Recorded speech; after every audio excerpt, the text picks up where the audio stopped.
What's up, mortals, and welcome to the Culturgeist review of Beavis and Butthead Do the Universe. Per usual, these idiots are focused on the one thing that's often their main objective in life, scoring. And boy do they accomplish it in this movie. Psych, spoiler alert, they certainly don't. But once again, their stupidity and confusion in attempting to do so leads them on a journey and into a whole heap of trouble. As they say in the opening scene of the movie, this is a tale of two heroes on a quest to score, across time and space. A story of sex, violence, power, and fire. The movie's essentially the story of the events that took place from the end of the show in the late 90s to current day. So it starts by flashing back to 1998, where Beavis and Butthead are at the Highland High Science Fair, with the top prize being a trip to space camp. While at the fair, in typical Beavis and Butthead fashion, they end up burning the building down, causing them to have to show up in court where the judge decides, since the records declaring the winner of the science event were burned up, that for their punishment, he'll send them to space camp in place of the winner in an attempt to push two troubled youths in a more positive direction. Now, I'll say up front that for the most part, I thought the writing in this movie was fairly decent, considering the nature of the material. And in my opinion, which reflects that of multiple prominent critics back in the 90s, the original Beavis and Butthead show and movie were also well written. Despite the show being about two immature idiots, the jokes and storylines were typically executed in a clever way. Siskel and Ebert even gave the movie Beavis and Butthead Do America 2 thumbs up, which is surprising since the type of humor that comes from these characters isn't the kind of which Siskel and Ebert are usually fans. But the court scene in this new movie, and the reason for why the two go to space camp in the first place, doesn't have that same level of cleverness. It's completely nonsensical, even for a Beavis and Butthead plot, and feels a bit lazy. I think they could have come up with something much more creative, like accidentally winning the prize somehow or something, but I suppose that would have required more time and might have bored the audience before getting to the main plot. So at least this way, they quickly get to the good stuff, which was a smart way of adapting to the short attention spans of modern consumers, even though it doesn't exactly make for great writing. But who am I kidding? This is a movie about two moronic fart knockers after all, so once we do get past the initial court scene, we can move into some pretty good stuff, causing you to feel like you're right back in the 90s watching the same old dim-witted duo you knew and loved, if you were around back then. In those first few minutes, we also get a glimpse of some of the favorite classic characters like Mr. Van Driesen, Mr. Anderson, Coach Buzzcut, Principal McVicker, Stuart, and even Daria. This was clearly an attempt to satisfy the existing fans' hunger for nostalgia, which I appreciate, but unfortunately they give you such a small taste of these characters, with all of them having little to no lines, that it definitely leaves you wanting more. But you get over it pretty quickly, because the movie has some great new characters whose interactions with Beavis and Butthead are pretty funny. Like Commander Serena Ryan, the main supporting character and sort of antagonist in this film, or her lieutenant Jim Hartson, both astronauts who we first meet as they're teaching the kids at space camp. On their first day there, Beavis and Butthead become mesmerized by a piece of machinery that's used to dock a ship with a space station, and once they start screwing around with it, they unintentionally convince Commander Serena Ryan and the NASA heads that they would be a perfect addition to the team of astronauts joining them on their mission. So in a moment of stupidity and miscommunication, when Serena asks Beavis and Butthead if they'd like to do what they're doing on the machine with her in space, they eagerly sign up, expecting to finally score. All of the scenes in the beginning of the movie with Beavis and Butthead being their typical moronic, thirsty selves, and constantly misunderstanding everything that Serena says, which is an ongoing gag for literally the whole first act, are pretty classic and hilarious. There are also some pretty funny visual gags during the training scenes and on the space mission. While up there, they get put in charge of docking the ship, but as you can imagine, they screw it up after blinding themselves by staring at the sun through a telescope, nearly killing the entire team. This causes the commander to force them into the depths of space, essentially trying to kill them since the ship only has enough oxygen left for all but two to survive. Except instead of dying, they get sucked into a black hole and travel through time, getting dropped back on Earth a quarter century into the future. This was completely unexpected, and I wasn't sure where they were going to take the story from this point. But although some of the funniest jokes take place in the beginning of the movie, the second act definitely isn't without its laughs. The fish out of water concept is even further developed here as the two attempt to adapt to modern culture, which makes for some pretty funny moments and interactions since they're now in the year 2022. Part of the genius of Mike Judge, and one of the clever things about his writing that I actually think gives these characters a bit more dimension, as dull as they may be, is when Judge gives them seldom and surprising moments of sophistication, often showing through during their critiques of media, like when they used to watch music videos on the old show, their only other interest outside of scoring and eating nachos. But given how dumb they are, you don't expect them to ever say anything sensible. So when they finally do make a semi-intelligent comment, it's typically funny in that it is so unexpected. Like the scene where Beavis and Butthead discover what an iPhone is for the first time, after a tourist hands them his and asks them to take a photo of his family. The two ignoramuses don't realize it's a phone or a camera, being from the 90s, and are under the impression he handed them a tiny TV, playing what they call a boring show about an overweight couple just standing around. Then when the tourists accidentally fall over the pier, Beavis says, It's like the show really found itself, you know? Glad we stuck with it. I always crack up when the guys say this kind of stuff like they're sophisticated or something. It makes you wonder where he picked up this lingo. Or in another scene where Beavis accidentally summons Siri with the phone and thinks he's having a real conversation with a girl. So when she says, "What can I do for you?" he responds by sentimentally telling her that just listening is nice because no one understands the real Beavis. It's hilarious. So throughout the second act, Beavis and Butthead are basically on the search for Serena after seeing her picture on a billboard, still convinced they're going to score with her, while the government is attempting to track them down, thinking they're some kind of alien life forms that need to be caught and dissected. Serena, who is now the governor of Texas, and her lieutenant, who is now the lieutenant governor, also become aware of Beavis and Butthead's presence, and she's convinced they're going to out her for attempting to kill them years earlier, which sets her on a mission to find them as well, and get the job done this time to silence and prevent them from ruining her career.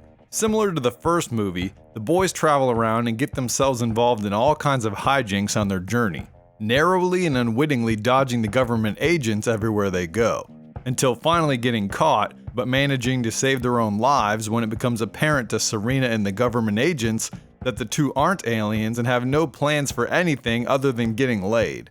I wouldn't say the movie falls apart in the third act, but this section definitely offers the least amount of laughs, as the writers attempt to bring everything together in the end.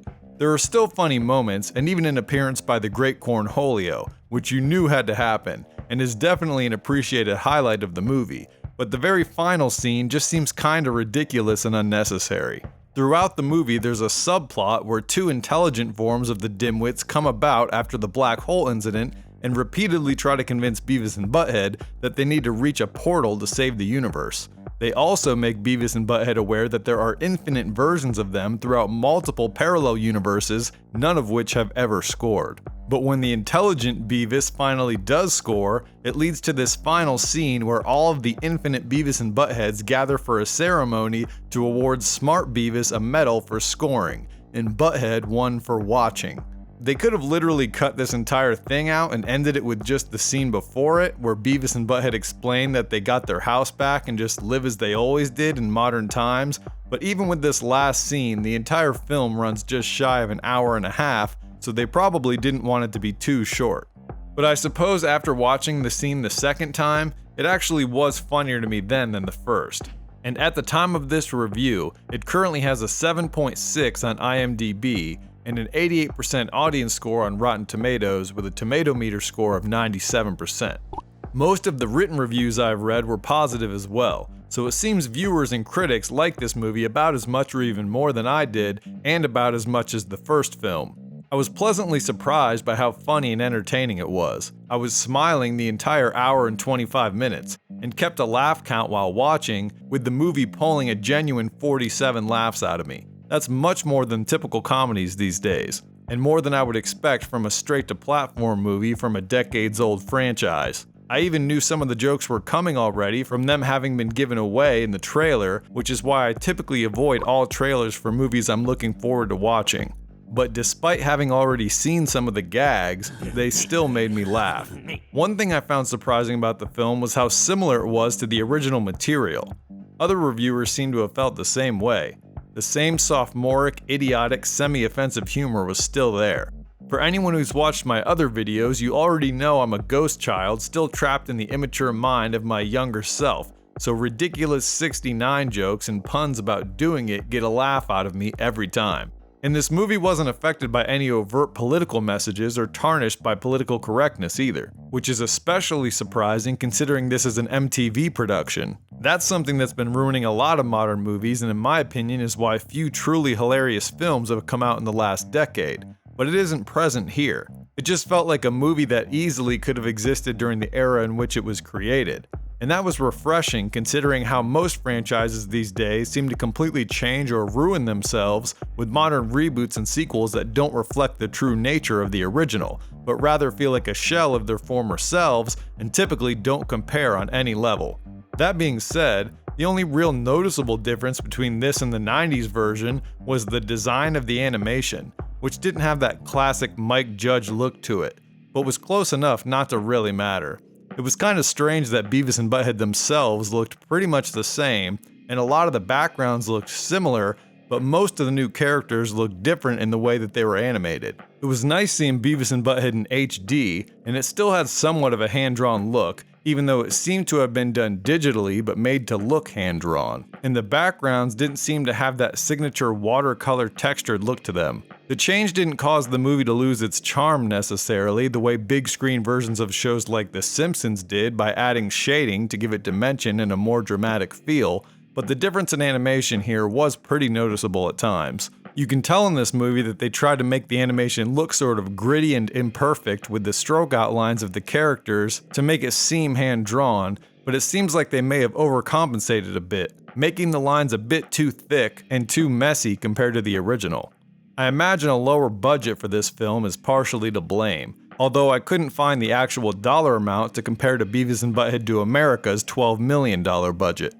I also assume a lower budget was the reason why the soundtrack was a bit lacking here, with only 3 notable featured songs by Michael Bolton, Ozzy Osbourne, and Fat Joe. Despite having a shorter soundtrack list though, they did manage to use the songs well within the film, especially Fat Joe and Lil Wayne's Make It Rain during a montage of Beavis and Butthead buying nachos with as much class as one could, and using them to idiotically slap nachos around, making it rain chips and cheddar everywhere.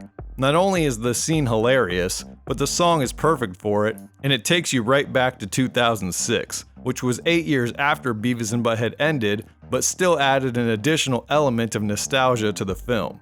The Michael Bolton scene is also a classic. The only other noticeable change was Beavis's voice. Butthead was perfect, but it was obviously hard for Mike Judge in his older age to hit the high-pitched rasp of the original Beavis voice. I imagine doing it would strain your throat after a while, and people's voices tend to change over time, so I don't blame him for not being able to create it to an exact degree. But that being said, it was still pretty darn close, and didn't take away from the movie in any way. You sort of grow to accept the change fairly quickly while watching. And despite the minor change, I can't help but laugh not only at the sound of their voices, but at the attitude and the way they speak. Especially Butthead. Even in his stupidity, he just has this suave confidence about him that comes out in nearly everything he says. And this, juxtaposed with Beavis's hyper-neurotic nature and quick raspy pattern of speech, just complement each other so well, which is in my opinion a major part of what makes this duo so great. They're like the dumbass odd couple. Now I have to note that the premise for this movie wasn't exactly original. In fact, the second and third act nearly mirror that of Dumb and Dumber. 2 morons traveling across the country to find a girl they desire and ending up with a bunch of money, sharing a hot tub together, and drifting apart before coming back together to get the girl, only to have her taken in the end, all while being chased by the government. The similarities are glaringly obvious. But Dumb and Dumber being my favorite movie, it's no wonder I found Mike Judge's take on the concept with these other ridiculously dumb characters absolutely hilarious. In fact, I watched this movie twice and actually picked up on some things the second time around that I didn't notice the first. So in my opinion, it has replay value. If you've never seen these characters before or aren't into stupid humor, then you might not understand some of the jokes, like the nacho montage for example. But if you are a Beavis and Butthead fan like myself, I don't think you'll be disappointed. So overall, my answer to the following questions are these. Was the story good? I'd say yeah, the story in general was pretty good, outside of the first couple of scenes and the very end, which could have used a bit of work, although I enjoyed it more the second time around. Was the animation good? The animation was pretty good. Would have been nice if it had matched the original a bit better, but definitely not bad. Was it well executed? I would say for the most part it was. I was thoroughly entertained for a majority of the film. And most importantly, was it funny? The answer to this is definitely yes. It offered a ton of laughs and was way funnier than I even expected it to be. So that's it. It gets a B+ from me. What do you think of this movie? Which parts were your favorite? And are you a longtime Beavis and Butthead fan or new to the franchise? Let me know in the comments, and if you like this video, thanks for giving it a like or subscribing for more Culturgeist content. Check out the rest of the channel, I'll see you there, and until then, live well and take it easy. Later!